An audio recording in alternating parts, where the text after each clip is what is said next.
मौलाना अशरफ जिलानी साहब, मुझे बताइए, क्या कुरान या हदीस में कहीं ऐसा लिखा है कि अगर आप इस्लाम को नहीं मानते हैं तो आपके लिए जहन्नुम की जगह मुकर्रर हुई है? देखिए मैडम, ये इस तरह की बातें बिल्कुल जाहिलाना गुफ्तगू है, जाहिलाना बातें हैं। ऐसा कहीं भी कुरान और हदीस में बिल्कुल नहीं लिखा है। अगर कुरान और हदीस में ऐसा लिखा होता तो कुरान सिर्फ मुसलमानों के लिए ही नाजिल होता। हालांकि कुरान इंसान की हिदायत के लिए नाजिल हुआ है, इंसानी हिदायत के लिए नाजिल हुआ, और उस कुरान में साफ साफ मज़हब की भी आज़ादी है। जिस मज़हब में ला इकराह फिद्दीन जैसा जुमला हो कि दीन में कोई ज़बरदस्ती नहीं है, लकुम दीनकुम वलिया दीन जैसी आयत हो, वहाँ पर इस तरह की बातें करना ये सरासर जहालत पर मबनी है। और कैसे ऐसे लोग आ जाते हैं कि जो कुरान और हदीस पर बग़ैर रिसर्च किए इस तरह की गुफ्तगू करते हैं कि अगर आप मुसलमान नहीं हैं तो आपका जहन्नम में जाना। भाई, हिदायत देना अल्लाह के इख्तियार में है। ये बात ठीक है कि मोमिन ही जन्नत में जाएगा, लेकिन इसका मतलब ये नहीं है कि आप जल्दी से इस्लाम कबूल कर लीजिए। दावत देने का हुक्म है। इस्लाम में जबरदस्ती का कोई भी हुक्म नहीं है। ये ठीक है कि लिखा हुआ है दीन में कोई जबरदस्ती, धर्म परिवर्तन जबरदस्ती मत कराओ, ये ठीक है, ये लिखा है। लेकिन आपने कहा कि ये भी ठीक है कि मोमिन ही जन्नत में जाएगा, यानी जन्नत सिर्फ और सिर्फ मुसलमान को ही नसीब होगी, ऐसा लिखा है। बेशक, तो बाकी सबको क्या माफ कीजिएगा, माफ कीजिएगा, मैं मुसलमान नहीं हूं, तशरीह तो पूछ लीजिए पहले, तारीफ तो पूछ लेती है आपकी। मोमिन हो बोलते कि मोमिन का मतलब होता है ईमान वाला, जो सच्चा हो, अल्लाह को अपना ईश्वर मानता हो, अल्लाह ताला को अपना ईश्वर मानता हो और सच्चाई पर आमादा होकर दुनिया में जिंदगी गुजारे, वो ईमान है, वो मोमिन है। अगर मैं अल्लाह ताला की बजाय श्री राम या वाहिगुरु या महावीर जी को मानती हूँ तो क्या मैं एक मिनट सुनिए ना, अगर मैं अल्लाह की बजाय, ठीक है मैं अल्लाह का सम्मान करती हूँ, लेकिन उनकी बजाय मेरी आस्था जो है वो भगवान राम कृष्ण या किसी में भी, या गुरु गोविंद में हो सकती है, किसी में भी हो सकती है, ईसा मसीह में हो सकती है, तो फिर क्या मैं जन्नत में जाने लायक नहीं रह जाऊंगी? क्योंकि मैं अल्लाह का सम्मान करती हूँ पर उन्हें मानती नहीं हूँ, मेरे इष्ट वो नहीं है। मैडम मैं सबसे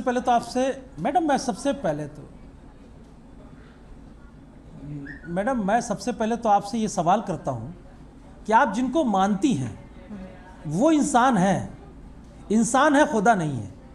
अब आप ये पूछिए कि श्री रामचंद्र जी से खुद पूछिए, या गुरु नानक जी से पूछिए, या ईसा मसीह से पूछिए कि आपका खुदा कौन था। जो इनका खुदा था वही मेरा खुदा है। मतलब आप ये कह रहे हैं ये सब इंसान हैं और खुदा सबका एक है? मतलब हिंदुओं का खुदा भी, ये भी खुदा को पूछते नहीं, यानी कि हिंदुओं के लिए भी, ईसाइयों के लिए भी, सारी दुनिया के लिए एक ही खुदा है। बेशक आप ईश्वर कहते हैं, मैं खुदा कहता हूं, मैं अल्लाह कहता हूं। तो मैं वही कह रही हूँ ना कि मैं अल्लाह कहता हूं, वो ईश्वर कहते हैं। मैं वही कह रही हूँ ना, वो ईश्वर कहते हैं। रामचंद्र जी की किताब तो मैंने आपसे वही तो पूछा, मेरे लिए वो विष्णु के अवतार हैं, मेरे लिए विष्णु खुदा हैं। आप मेरी बात समझ रहे हैं? आप ईश्वर कह रहे हैं ना, आप अल्लाह कहते हैं, खुदा कहते हैं, हमारे लिए ईश्वर ही सर्वोपरि है। देखिए मेरी बात समझे त्यागी मैडम, मेरी बात समझे आप। वो मैं बिल्कुल समझना चाहती हूँ, इसीलिए खुले दिल से सवाल पूछ रही हूँ। वो ईश्वर के दूत हैं, ईश्वर नहीं है। अच्छा, वो खुदा के अवतार है लेकिन खुदा नहीं है। अच्छा, अल्लाह के रसूल सल्लल्लाहु अलैहि वसल्लम खुदा के पैगंबर है, खुदा नहीं है। अच्छा, विष्णु जी, शिव जी, ब्रह्मा जी, ये सब भी अवतार हैं आपकी नजर में? ये आपकी जानकारी कहती है ना? यहाँ पर हिंदू धर्म का कोई जानकार नहीं बैठा है, तो इसीलिए मैं चाहूंगी कि तो आप अवतार समझती हैं, ये खुदा हो तो बता। क्या कहा मैंने आपसे? क्या कहा इसमें?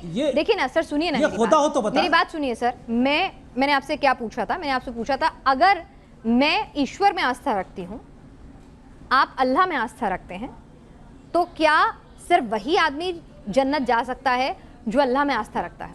जी,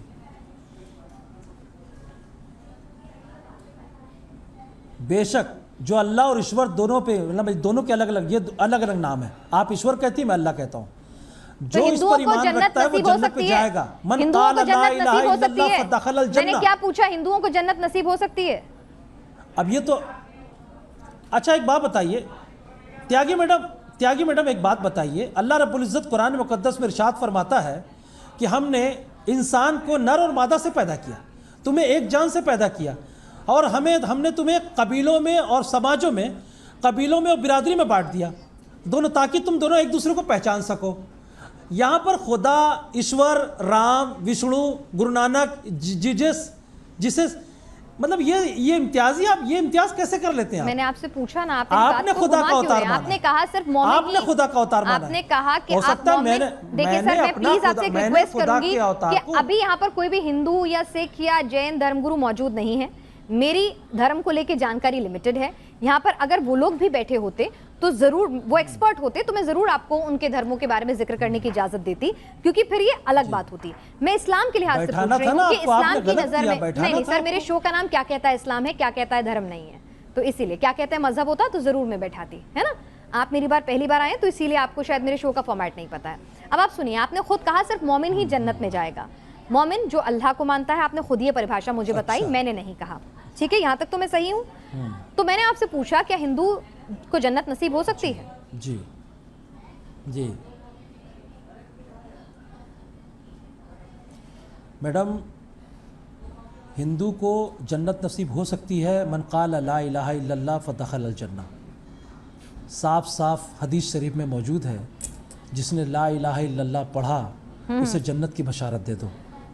मतलब पहले उससे पहले ये पढ़ना पड़ेगा तभी जन्नत नसीब होगी। अगर वो सिख भी पढ़ता है क्यों नहीं जाएगा? अच्छा, यानी कि पहले मुझे पढ़ना होगा तभी जन्नत नसीब होगी? नहीं, माफ कीजिए, ओहो माफ कीजिए, मैं समझ नहीं पा रही हूँ। मैं जन्नत में जाने का ये सूत्र है। अच्छा, जन्नत को जाने का एक ही सूत्र है। मैडम आप फिर बात को घुमा रही हैं। नहीं, मैं क्यों घुमाऊंगी सर, मैं तो समझना चाह रही हूँ कि भाई जन्नत कैसे नसीब होगी, मतलब जब तक ये नहीं पढ़ूंगी तब तक जन्नत नहीं नसीब होगी। भाई जन्नत खुदा की, जन्नत किसी के, मैडम जन्नत किसी के बाप की बपौती नहीं है, अल्लाह की मिल्कियत है वो। अच्छा, और अल्लाह अपना सूत्र, अल्लाह ताला अपने लिए ये तमाम कानून राइज करके रखा है कि जिसने मेरा कलमा पढ़ा तो कलमा पढ़ने के साथ तो मैं मुसलमान हो जाऊंगी? नहीं, ऐसा नहीं होगा। अब इसमें आप वो क्या नाम है, दिगर, यानी अगर मुझे जन्नत चाहिए तो मुझे मुसलमान बनना होगा कलमा पढ़ के, सही समझी मैं? ऐसा कौन बोला आप मुसलमान? आपने तो कहा कि मतलब आपको कलमा पढ़ना होगा, कलमा पढ़ने के बाद मुसलमान बनते हैं कि नहीं? समीर सॉरी, एक मिनट, मैं घुमा नहीं रही सर, आप ही की बात में से बात निकाल रही हूं। मेरे को क्या शौक है समीर, कलमा पढ़ने के बाद क्या आदमी मुसलमान बनता है या नहीं? मतलब पढ़ना जरूरी होता है ना शायद। चलिए, कुछ बातें इन्होंने की है, मैं पहले उसको कोट करते हुए जवाब देना चाहूँगा। और जिस सब्र और जिस खामोशी के साथ मैंने हज़रत की बात को सुना है, मैं उम्मीद करता हूँ कि ये भी उसी तरीके से सुनेंगे, मुकम्मल बात करने देंगे तो एक अच्छी बातचीत हो जाएगी। इन्होंने बहुत सारी बातें की है, बहुत सारी बातें घुमाने की कोशिश की है, लेकिन दो बड़ी गलती हज़रत ने कर दी अपनी बातों के अंदर। गलती नंबर एक तो इन्होंने एक हदीस पढ़ी, मन क़ाल ला इलाहा इल्लल्लाहु मुखलिसन दखलल जन्नता। इन्होंने इस हदीस को अधूरा पढ़ा। इन्होंने पढ़ा मन क़ाल ला इलाहा इल्लल्लाहु दखलल जन्नता। मुखलिसन का लफ्ज़ इन्होंने जानबूझकर नहीं पढ़ा, क्योंकि इन्हें पता है कि वहाँ पे मुखलिसन का लफ्ज़ जो है वो इखलास के लिए आया है, यानी सिर्फ खालिस अल्लाह के लिए, सिर्फ एक अल्लाह के लिए जिसने कलमा ला इलाहा इल्लल्लाह पढ़ा दिल से, मुखलिसन इखलास के साथ कि सिर्फ अल्लाह ही के लिए पढ़ता हूँ, वो जन्नत में दाखिल होगा। नंबर एक। नंबर दो की गलती जो इन्होंने की है अपनी बात के अंदर, इन्होंने ईमान की डेफिनेशन बताते हुए ये बताया है कि ईमान ये है कि जो अल्लाह पर ईमान रखे और नेक आमाल करे।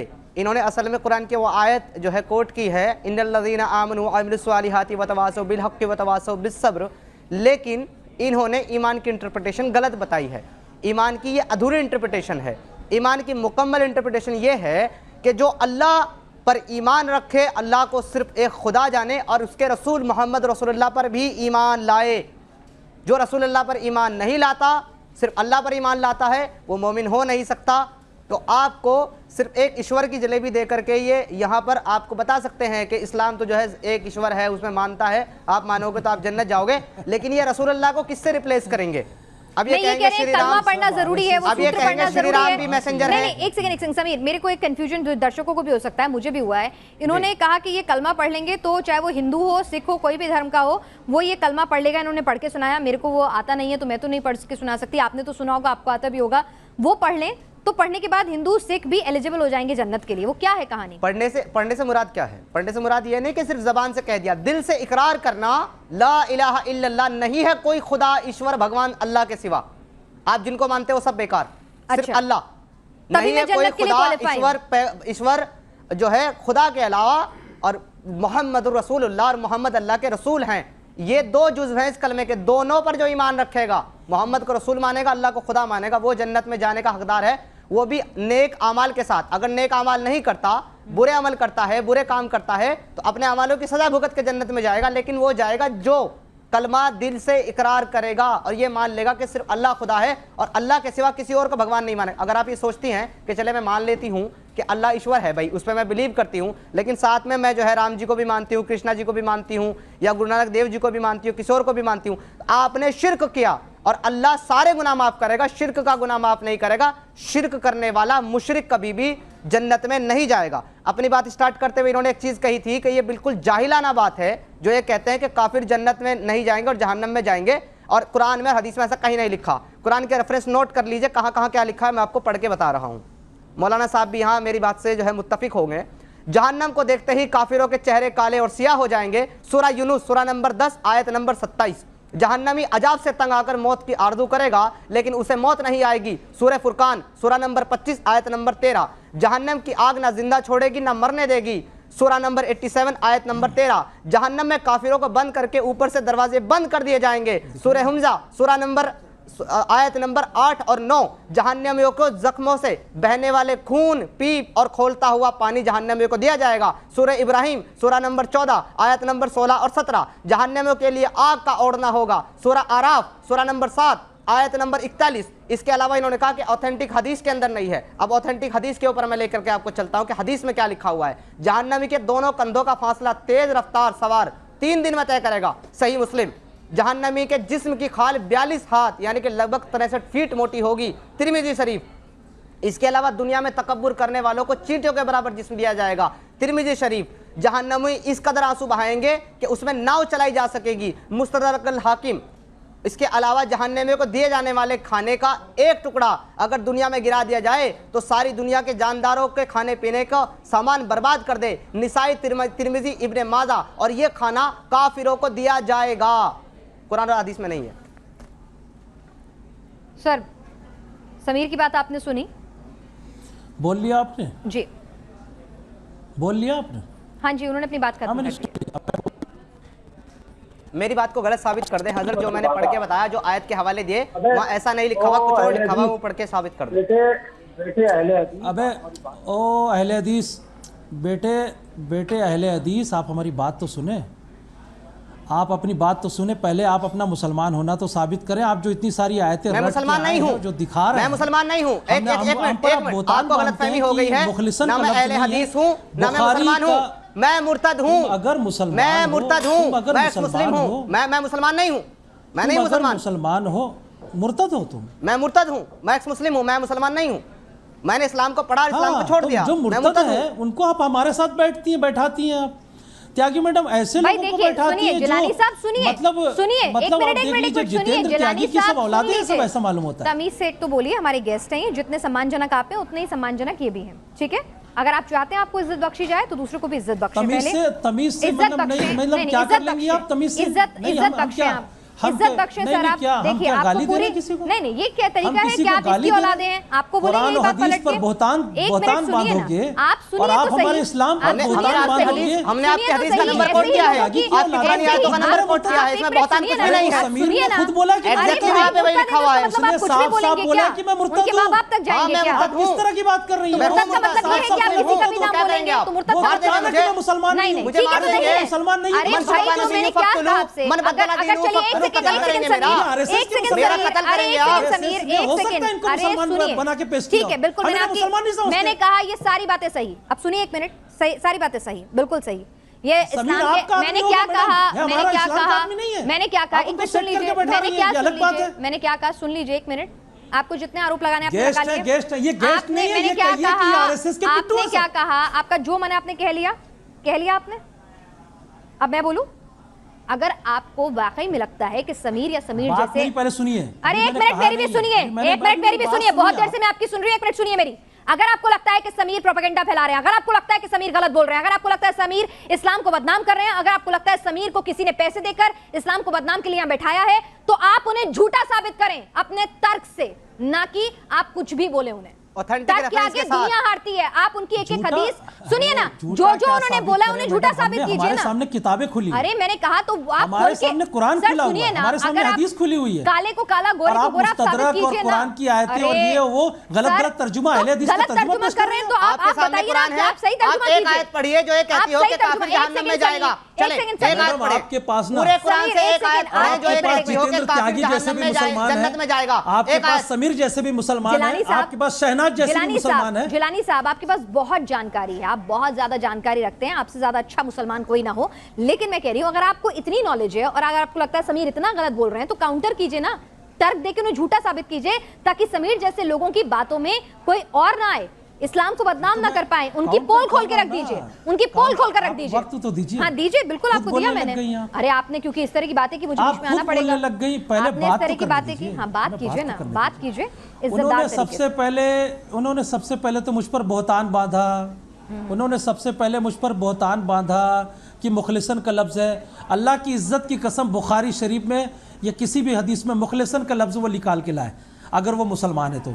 एक तो सबसे पहले हदीस पर अगर कोई भी अपने लफ्ज़ को इस्तेमाल करे तो वो सरासर जहन्नमी है। ये तो ऑलरेडी लिखा हुआ है कि जो मेरी तरफ से कोई बहुतान बांधे आप ये या कह रहे मेरी हैं तरफ कि से कोई जुमला बोले तो मुखलिसन का लफ्ज़ नहीं है। एक मिनट, उसने आप ये कह रहे हैं मुखलिसन का लफ्ज़ नहीं है। लफ्ज़ मुखलिसन कहीं भी नहीं है। हजरत, मन क़ाल ला मुझे इलाहा ये इल्लल्लाह बताएं कि फदखलल मुखलिसन जन्नह। का लफ्ज़ नहीं है वहाँ। समीर पहले मेरी बात सुनो। समीर जब तुम बोल रहे थे, समीर जब तुम बोल रहे थे, आप बेटे आपने समीर कहा कि जब मैं तुम दिखाऊं, बोल रहे मैं थे तब दिखाता हम हूं। खामोश थे। आपने कहा मैं मेरे दिखाता हूं। समीर तुम आप खामोश कहें कि रहो, पहले मुखलिसन का मुझे लफ्ज़ नहीं बोलने है दो। वहाँ। समीर वहाँ पे मुझे मुखलिसन का बोलने लफ्ज़ दो। नहीं है। समीर मुझे बोलने दो, मैं डिबेट से चले जाऊं। समीर एक सेकंड अगर सुनिए। मुझे बोलने पहले नहीं इन्हें दोगे मैं बोलने डिबेट को दीजिए। खत्म कर दूंगा। आप पहले इन्हें बोलने दीजिए, आप उसके डिबेट बाद कर रहे हैं, इन्हें आप मुझे गलत- बोलने ठीक है। दीजिए। हाँ पहले आपकी सुनिए, बोलिए। बिल्कुल सही कह रहे हैं आप। जिलानी साहब की आप मुझे सुनिए, बोलने अगर आपको दीजिए। लगता है वो शब्द है तो आप साबित करके दिखाइएगा। जी बोलिए जिलानी सबसे पहले तो सुनिए, मैंने यही कहा कि मन क़ाल ला इलाहा इल्लल्लाह फदखलल जन्नह। ये हदीस शरीफ में कोट है अल्फाज। आप मुखलिसन का लफ्ज़, क्या आपकी कोई हदीस की किताब आई है क्या जो आपने मुखलिसन का लफ्ज़ इस्तेमाल किया? दूसरी बात, आपने काफिरों के ताल्लुक से इतनी सारी जो आयतें पढ़ी, मैं मानता हूँ कि वो काफिर कौन काफिर? जिसने अल्लाह उसके रसूल को झुठलाया। ईमान से बताइए कि क्या हिंदू भाई हो, चाहे सिख हो, चाहे ईसाई हो, क्या पैगंबर को पैगंबर नहीं मानते? नहीं मानते। क्या खुदा को ईश्वर नहीं मानते? नहीं मानते। अरे ये अलग बात है कि वो पैगंबर को मानते नहीं तो हैं मानते। लेकिन राम की पूजा करते हैं। वो शिर्क पैगंबर करते को हैं। मानते तो हैं लेकिन जीसस की पूजा करते हैं। वो पैगंबर को अरे हजरत, वो शिर्क करते हैं। शिर्क करने वाला जन्नत में कैसे जाएगा? मुझे आप क्या हदीस कर रहे से हैं? एक आयत तो दें कि शिर्क आप करने क्या वाला कर रहे हैं? जन्नत आप में तो जाएगा। मुर्तद है हो। आपके पास? आपने तो पहले ही कहा कि मैं मुर्तद हूं। अरे तो आप मेरे मुर्तद मुर्तद के होने से बाद- क्या आप कुरान की आयतों का मुर्तद होने के मतलब बाद बदल जाएगा? कुरान के अल्फाज को क्यों मेरे कोट कर रहे मुर्तद हैं? होने सबसे से पहले कुरान आप की ये आयतों का बताइए। मतलब बदल जाएगा क्या? वो तो वही रहेगा ना। आप मुर्तद है और कुरान हदीस पेश कर रहे हैं। अरे बिल्कुल यार, पेश करेंगे। अरे हमें कुरान जो है ना पैगंबर अरे भाई, मोहम्मद मैं सल्लल्लाहु अलैहि वसल्लम आपको पर नाजिल पेश हुआ करूं? वाला हूं तो बताइए। मैं आपको गीता का आप श्लोक मुर्तद पेश करूं, वो मानेंगे हैं? आप? हमसे डिबेट मैं मुसलमान कर आपको सकता गीता है का बस। श्लोक पेश करके डिबेट हमसे करूं? कुरान ये के कहाँ मामले लिखा में है? डिबेट, कुरान और हदीस के मामले में मुसलमान डिबेट करे। आप कौन होते हैं डिबेट करने वाले? आपके लिए हुज्जत क्या है? कुरान और हदीस ना, तो वही तो पेश करूंगा मैं आपको। गीता का श्लोक पेश करूं? आप कुरान को समझते नहीं हैं। आप कुरान के तर्जुमे से वाकिफ नहीं हैं। आप बिल्कुल बददीन हैं। जिलानी साहब सुनिए ना, एक मिनट सुन लीजिए। से बिके हुए लोग हैं क्या? एक मिनट जिलानी साहब को, जो आप जितना ज्यादा इस तरह की बातें कर रहे हैं ना, ऐसा लग रहा है कि आपके पास तर्क कम पड़ रहे हैं। मैं आपसे बहुत पोलाइटली ये कह रही हूँ, अगर मेरी टीम की तरफ से ये गलती हुई है कि उन्हें ये टॉपिक नहीं बताया, उन्होंने आपको सिर्फ एक टॉपिक बताया है, तो आप सुनिए एक मिनट, जितना तहजीब से आप बात कर रहे हैं और आप अपना तरीका जो पेश कर रहे हैं उससे आप खुद बता रहे हैं कि आप क्या हैं। मैं आपसे फिर से बहुत पोलाइटली कह रही हूँ, अगर आपको लगता है कि किसी भी कंफ्यूजन में ये टॉपिक आपको नहीं पता था, आपकी इस टॉपिक पर तैयारी नहीं है और आप तैयारी करना चाहते हैं, तो आप ये डिबेट छोड़ सकते हैं, हमें कोई दिक्कत नहीं है। जब ये डिबेट शुरू हुई थी तभी आप मना कर सकते थे कि पिनाज हमें ये टॉपिक नहीं पता था, मैं इसके लिए तैयार नहीं हूं, मैं डिबेट छोड़ रहा हूं। तब आपने ऑब्जेक्ट क्यों नहीं किया? तब आपने ऑब्जेक्ट क्यों नहीं किया? मेरी बात सुनिए, मैंने आपको शुरुआत में, अरे सुनिए ना, आपको शुरुआत में, सर सुनिए ना, सर एक मिनट सुनिए ना, सर आप सुनिए ना, सर मैं आपसे कोई जंग नहीं लड़ रही हूँ, सर आप मेरी बात सुनिए, मैं आपसे कोई जंग नहीं लड़ रही हूँ। आप हमें बता रही हैं, आप खुद पहले बताती कि मैं हिंदू हूँ, मैं तो ईश्वर को नहीं मानती, मैं तो अल्लाह को नहीं मानती। सर एक मिनट सुनिए, मैंने क्या कहा? सर आप इतने बौखला क्यों रहे? मैंने आपसे क्या कहा? मैडम सर आप इतने बौखला क्यों रहे? आप आराम से सुनिए। सर आप एक मिनट सुनिए तो सही। सुनिए सर एक मिनट सुनिए। आप हमें प्रेस सर आप वालों की सुनिए शक्ल में तो आते हैं हमारे सही। पास। सर एक मिनट सुनिए। सर एक मिनट बात करते हैं सुनिए। आपसे।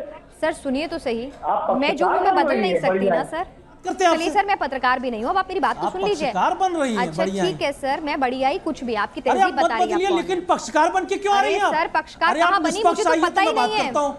सर एक मिनट, पूरी दुनिया गलत बैठाती है, पूरी दुनिया गलत, मुसलमानों को आप समीर जैसे त्यागी को बैठाई है सर, आप मेरी त्यागी की औलादों को बैठाती है। मेरी सर मुझे माफी चाहिए, कुरान और मैं हदीस पूरी को कोशिश झुटलाएंगे कर रही हूँ, मैं पूरी कोशिश कर रही हूँ जिलानी साहब, मैं पूरी कोशिश कर रही हूँ कि आपसे संयम रखते हुए अरे जिलानी साहब, मेरे में कोई हिम्मत नहीं है, मुझे हिम्मत लानी है। एक सेकंड समीर, एक सेकंड समीर, जिलानी साहब, आप अगर, मैं आपसे बहुत अभी भी प्यार से कह रही हूँ, या तो आप अपनी जबान पर काबू रखिए, नहीं तो आप शो छोड़ के जा सकते हैं। तहजीब के दायरे में बात करेंगे तो आप शो पे रह सकते हैं, नहीं तो आप मुझे कुछ भी आप आरोप लगाए जा रहे हैं, मैं 1 मिनट तक बर्दाश्त करूंगा। हाँ आप बिल्कुल कर रहे हैं। तहजीब किसको कहते हैं आपकी निगाह में? आपकी निगाह में तहजीब किसे कहते हैं? मैं नकाब पहन के बात करूं? जिलानी साहब, मैं आपसे नकाब में बात करूं? मैं तहजीब में बात करूं? मैं उर्दू बोल रहा हूं, मैं उर्दू बोल रहा हूं, मैं आपसे उर्दू से बात कर रहा हूं, आप हमें बता रही हैं। जिलानी साहब बस बदल रही हैं आप, सिर्फ टॉपिक बदलिए मत। सुनिए, मैंने अपनी डिबेट आप सिर्फ टॉपिक पे रहिए, आप ये बोलिए कि इस्लाम में गैर मुसलमानों के क्या क्या अधिकार हैं। सुनिए, मैं उस अधिकार को मेरा पहला सवाल क्या था, उसके बाद अगर आपको लगता है कि वो टॉपिक गलत है, आपको उस टॉपिक की जानकारी नहीं थी, आपको डिबेट तभी के तभी छोड़ देनी चाहिए थी, आपको डिबेट तभी के तभी छोड़ देनी चाहिए थी। ठीक है, अगर आपको लगता है कि मेरे गेस्ट कोऑर्डिनेशन ने आपको मेरे गेस्ट कोऑर्डिनेशन ने, सुनिए मैं एंकर भी हूं और मैं हिंदू भी हूं, समझ में आया? इसका मतलब ये नहीं है कि अगर मैं एंकर हूं तो मैं हिंदू नहीं हूं, समझ में आया? मैं हिंदू भी हूं, भारतीय भी हूं और एंकर भी हूं। कुछ जो मना आप कह लीजिए, आप शो छोड़ दीजिए, बहुत हो गया। समीर, क्योंकि जिलानी साहब यहाँ नहीं है और हम नहीं चाहते हैं कि किसी भी तरह का कोई एजेंडा आधारित शो हम आगे बढ़ाएं जिसमें सिर्फ एक ही तरह की बात हो, दूसरे पक्ष का कोई व्यू पॉइंट ना आए, तो इसीलिए हम इस शो को यहीं खत्म करेंगे। क्योंकि यहाँ पर हम बार बार यही कहते हैं कि किसी भी धर्म का अपमान करना हमारा मकसद कतई नहीं है।